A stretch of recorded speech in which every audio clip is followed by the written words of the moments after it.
Hello friends, स्वागत है आपका हमारे यूट्यूब चैनल नॉलेज महासुपोर्ट में।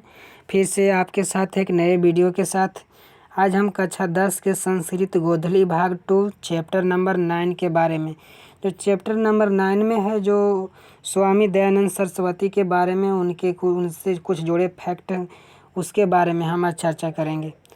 तो सबसे पहले हम पाठ परिचय को जानेंगे, उसके बाद हम भावार्थ को जानेंगे। तो चलिए शुरू करते हैं। कुछ इस प्रकार है। भारत सहित समस्त संसार में सहर्षों समाज सुधारक उत्पन्न हुए। उसी तरह आधुनिक भारत में समाज और शिक्षा का महान उद्धारक तथा भारतीय जीवन में आए अंधकार को दूर करने में स्वामी दयानंद का विशिष्ट स्थान है। उन्होंने वेदों की ओर लौटो का नारा देकर भारत और हिंदू धर्म जीवन प्रदान किया। आर्य समाज नामक संस्था की स्थापना किया, उसमें बहुत बड़ा योगदान इनका रहा है। भारतवर्ष में राष्ट्रीयता यानी देशभक्ति का विकास, देशभक्ति का ज्ञान करना भी इनका विशेष कार्य माना जाता है। समाज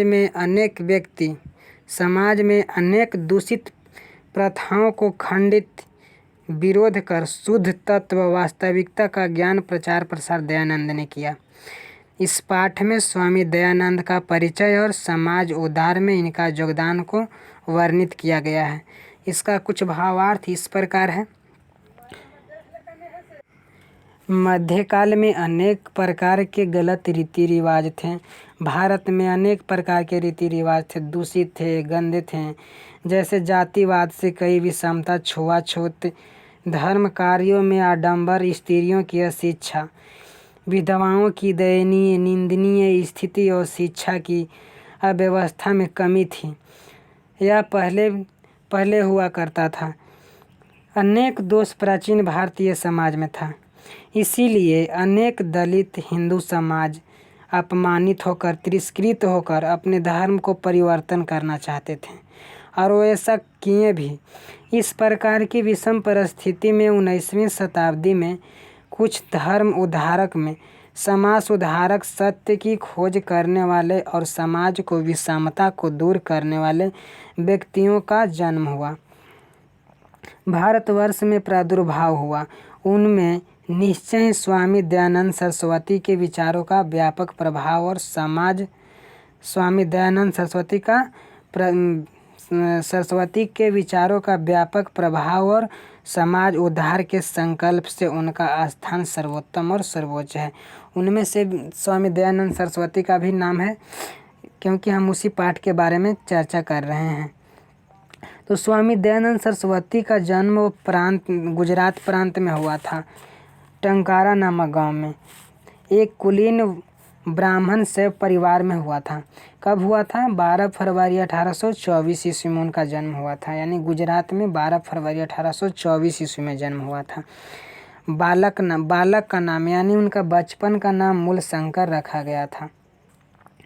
यह बालक अपने पिता श्री कृष्णलाल त्रिवेदी के गृहस्थ जीवन में 4 चंद लगा दिया। इनके पिता का नाम क्या हुआ? श्री कृष्णलाल त्रिवेदी, याद रखिएगा। मूलशंकर के द्वारा महाशिवरात्रि पर्व जीवन में जागरण करवाया गया। मूलशंकर के द्वारा महाशिवरात्रि पर्व में जागरण करवाया गया। रात्रि जागरण काल में मूलशंकर ने देखा कि महादेव की मूर्ति पर यानी भगवान की मूर्ति पर चूहे चढ़कर भगवान पर चढ़े प्रसाद सामग्रियों को भक्षण कर रहे हैं। यह देखकर मूलशंकर ने सोचा कि यह मूर्ति किस काम का तुच्छ है, यह बेकार है। वस्तुतः भगवान इस प्रतिमा में नहीं है। इनके दिमाग में यह विचार आया कि इसमें भगवान नहीं है। अगर भगवान रहते तो अपने को स्वयं से रक्षा जरूर कर लेते। उसी क्षण रात्रि जागरण को छोड़कर मूलशंकर अपने घर चले गए। उसी समय से मूलशंकर के हृदय में मूर्ति पूजा के प्रति विश्वास खत्म हो गया था। इसके बाद वे 2 वर्ष के भीतर ही उनकी प्रिय बहन की मृत्यु हो गई तथा उसके बाद मूलशंकर में वैराग्य की भावना जाग गई।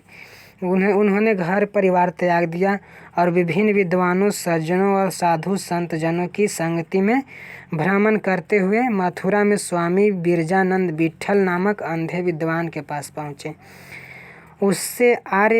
उससे आर्ष यानी वैदिक ग्रंथों का अध्ययन शुरू किया और अपने आध्यात्मिक गुरु बिरजानंद के उपदेश से उपदेशित होकर वैदिक धर्म तथा सत्य के प्रचार में अपने जीवन को समर्पित कर दिया।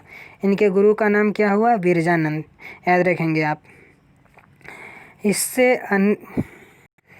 उन्होंने जहाँ तहाँ धर्म आडंबर का खंडन भी किया। इससे अनेक पंडितों ने उनसे पराजित होकर उनके मत में दीक्षा शिक्षा प्राप्त की। स्त्री शिक्षा, विधवा विवाह, मूर्ति पूजा खंडन का, छुआछूत का, भेदभाव का मानना, बाल विवाह का निवारण, विभिन्न समाज सुधारक के साथ महान प्रयास किया गया। इसे हटाने का प्रयास किया गया।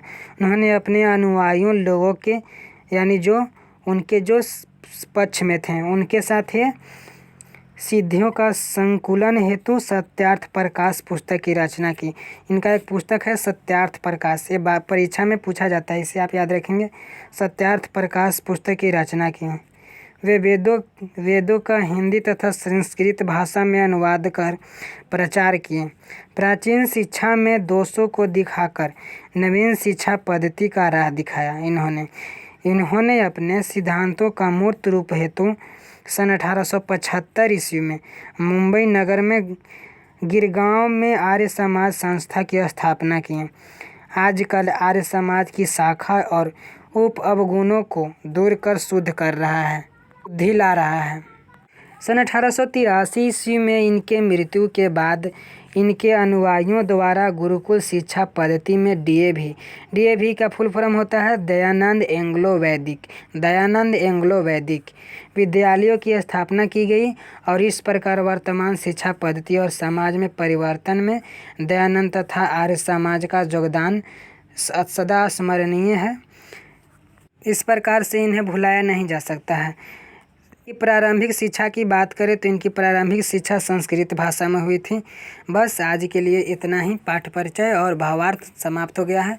अगर हमारा आपका ऑडियो वीडियो अच्छा लगा तो आप चैनल को सब्सक्राइब कीजिएगा और बेल आइकन को भी दबा दीजिएगा और अपने दोस्तों के बीच में शेयर कीजिएगा। इसी तरह का हम फिर से ऑडियो वीडियो आपके साथ हम लाते रहेंगे। धन्यवाद।